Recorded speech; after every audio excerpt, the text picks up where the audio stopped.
Hey guys, Will here. So we're sitting back in the cabin of the triple 65-inch 4K sim rig today. I wanted to show you exactly how we've gone about deleting the bezel from this triple screen setup. So as a lot of you guys will be aware, there is a kit called a ROG bezel free kit that's available from Asus, but that is advertised as only supporting up to 27-inch monitors. I've seen plenty of cases of people using them on slightly bigger displays than that, but obviously something this long is not going to fit on a screen as tall as a 65-inch screen. So I'm going to show you how we went about mounting two of these kits, basically stacked on top of each other, how exactly we've stuck them to the screen.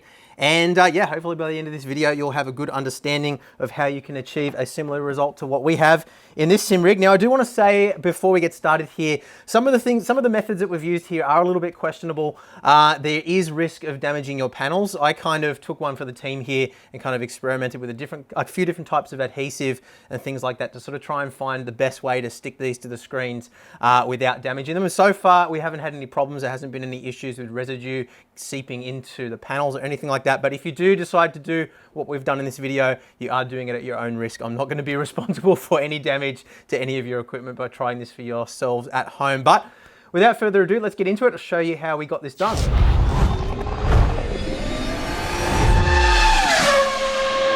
So the kit comes with these little clamps, which basically just clip onto the back of the monitor. So it would sit on like so, and just kind of sit there and hold it up against. Now, it also has this little pinch bit on the side here to lock the bezel-free kit in. So you slide it through and it sits over the top. Now, because of the height of these screens, we didn't actually have enough length, even with the two of them, to slot into these. But what we found is that they did actually end up sort of sitting the display kit or the bezel-free kit a little bit off the panel anyway, just because of the shape of these displays. So we experimented around a whole bunch and decided that the best way to actually achieve the result we wanted and get these as close and as tidy as possible is to actually physically stick them to the screens. Now, that's kind of why I said in the intro that, you know, I'm not recommending that you guys do this at home without kind of knowing what you're doing and being willing to take a bit of a risk. So I experimented with a couple of different ways of sticking these to the panels. First of all, I used the standard sort of 3M double-sided tape, which you can see is quite thick. But the reason I used this first is because it's super sticky. And it did take a couple of attempts to get it, you know, to get exactly the right amount so that it wouldn't kind of fall off. But what does happen, and if you actually look down on the panel on the left-hand side at the bottom there, you can see I haven't actually changed that one over to the final solution yet.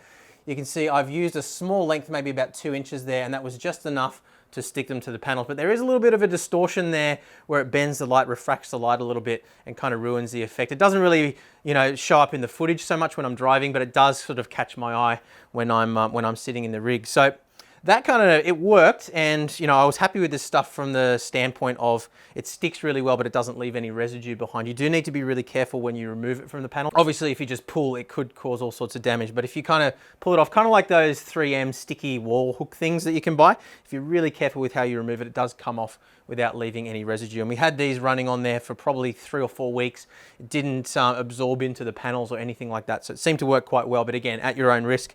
So what I ended up doing was actually ordering, and I'll put a link down in the description below for you guys, off eBay, some double-sided tape, which was a lot thinner, still residue-free as well. Not as sticky as the stuff that we had there, but I'll just quickly grab it out of the bag. Basically, it's just a really thin double-sided tape, only 1 millimeter thick, because all we're really wanting to do, and I'll just grab the camera off Tom and show you, all we're really wanting to do is just run a really thin strip right down the very edge where it's actually making contact with the screen. We don't need it to extend beyond that, so it only really needs to be maybe even less than 1 millimeter, just running down that very edge. So all I did was just run a strip of this tape right down that edge, all the way down on either side, and you can see now, instead of having that kind of ugly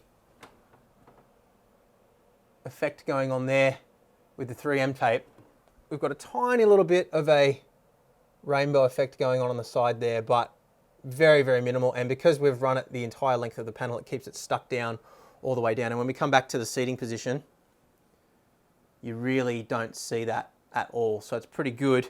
And yeah, look, in terms of joining the two together in the middle as well, you will always have that little bit of a join there. Obviously that's unavoidable. You can't sort of erase that, but having the two panels stuck down, and it does lift off the panel a little bit there. Hopefully that'll settle over time. it does really work quite well. Now, one thing I have noticed is that the panels do tend to want to sort of buckle outwards, unfortunately. It seems that the multiple layers that they have there, one shrinks in the heat a little bit, or expands in the heat a little bit more than the other does, so it tends to bow. So that kind of was the reason why we had to have slightly stickier tape than we would have liked to have used on there. I was originally hoping I could get away with maybe just some little sticky dots or something. But over time, once you've had weight on there for a while, once you've had it stuck on there for a while and gone through a few heat cycles, it does seem to settle down and doesn't have any problems. But just for the first few nights when you stick it on, I would definitely recommend having a towel or something down on the ground underneath, so if they do fall off, they're not going to hit anything and get scratched, because they do scratch. Being plastic lenticular material, they do scratch very, very easily, and obviously if you scratch it, then you're going to be up for the cost of a new one. So that's how we've stuck them to the panel. And yeah, I mean, obviously it would be better to have one continuous row. It would be better to have long enough that we could use those original ROG clips. But for what we have here to work with, I think it's worked pretty well. Now, one other thing that I should mention here too, you can see on the kits themselves, they have these markings for left. And if we go down to the bottom, there's one for right as well. So all we've done is just basically invert the kit. So one side is one side and then the second kit is on the other side.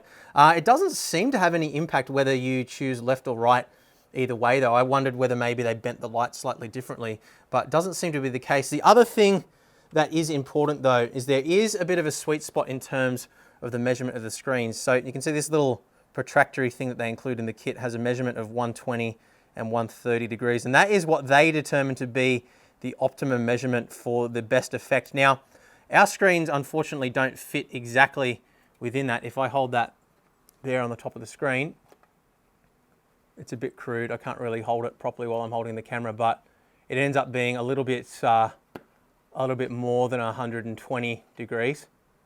But look, I mean, for me, it's actually worked quite well. I couldn't really adjust my screen's angle any more than that because of, you know, the way it would impact other things. But yeah, I mean, sitting a little bit outside the sweet spot doesn't seem to have affected the effect too much for me. The pixels line up. I'm not getting a horrible amount of distortion or anything like that through it. So once we've got the panels themselves stuck onto the screen physically, there's a couple of things we need to do in the software side to get this all set up and working, not perfectly. I mean, there are some sacrifices that we're making here in terms of blurriness and stuff like that, but it does work pretty well overall. So essentially what's happening with this is we're stretching the image at the end of the panel to account for the width of the bezel, I should say. So rather than having a 2 centimeter thick amount of black strip here, we're stretching the image on this side out, and we're stretching the image on this side, or this panel, out to the middle, and then meeting them in the center. So that changes things a little bit in terms of how we do our bezel correction in, not in NVIDIA Surround, but in the games themselves. So if we jump down to view settings here in Assetto Corsa Competizione, we go down to bezel width. It seems a little bit counterintuitive to have a negative value for a bezel width, because how could you have a negative bezel width? But that's exactly what we actually need to account for this bezel free kit. So it's really cool that they've put that in now. Now, unfortunately, this is the only sim that I'm aware of that allows you to do this measurement. But if we set that back to 0, you can see our little sign there says kind of Fannec. And then if we keep going up and up and up and up, you get the idea. So what it's doing is it's allowing for the width of the bezel, so that when we have the bezel there, where we end on one screen and where we start on the next screen kind of matches up. So if we wind that value back down to 0, you can see it kind of says Fantech. And if we keep going to about -12, and this will obviously depend on the displays that you're using, but with the bezel width there of -12, you can see it lines up pretty darn well. Now there's a little bit of a step there. If we look down, it's barely even noticeable, but there's a tiny little bit of a step there where the left-hand side is a little bit lower than the right-hand side. That's simply because the screens, since we originally mounted them, have sagged just a tiny bit on those mounts. And if you have a quick look up the top, you'll see that, have a look on the actual top of the displays, you'll see that the right-hand display is a little bit higher than the left-hand side. It's such a small amount though, and really not noticeable when I'm driving, to the point where I can't be bothered, you know, taking the screens back off and trying to adjust them just to, you know, make that one little millimeter difference. But it does sort of go to show that you do need to have these set up absolutely perfectly in terms of their alignment for this to work at its optimum best. But we jump out of here again. Now, unfortunately, we don't have the ability to set these negative values in iRacing and other titles. So you will just have that small little gap there. We'll set it back so you can see how it looks in other sims again. If we go to 0, yeah, you can see there's a little bit of a misalignment there. But when we're driving, you really don't notice it. I'll just quickly drive out of the pits for you now so you can see. If we go quit out of here and drive. So when we drive out, it looks a little bit funny as we're driving past static objects at low speed. But if I speed in the pit lane here, just to get moving, you really don't notice it so much. You can see there's a bit of a step in the bezel, but I mean, that's really the only area where you notice it, where the where that line goes up through the middle of the windscreen for the windscreen reinforcement. But other than that, it's really not all that noticeable. And on cars that don't have that, you can't see that at all. But again, if we go back in Assetto Corsa Competizione and go down to our bezel width and change that to -12 or whatever it needs to be for your particular screens, and hit save and quit and drive, you can see now that lines up pretty much perfectly. There's a little bit of a distortion there, and that's just simply because we are stretching the image. But overall, it works really well. You can see the numbers there line up pretty much perfectly as well. So I'd say that's a pretty darn good result for what, you know, I really didn't expect it to work this well, to be honest. So yeah, there you go. So there you have it, guys. That is the solution that we're using right now to delete the bezels on the triple 65-inch displays. Now, I guess the big question is, will somebody release a kit that is compatible with larger screens than this? Now, I know that Asus do have a patent on these, meaning essentially that nobody else would be able to use exactly the same method. So I am attempting to figure out exactly what these panels are and whether we can purchase longer lengths of them somehow, but I do need to obviously be careful around patents and things like that. So I don't know whether another company will end up releasing something else similar.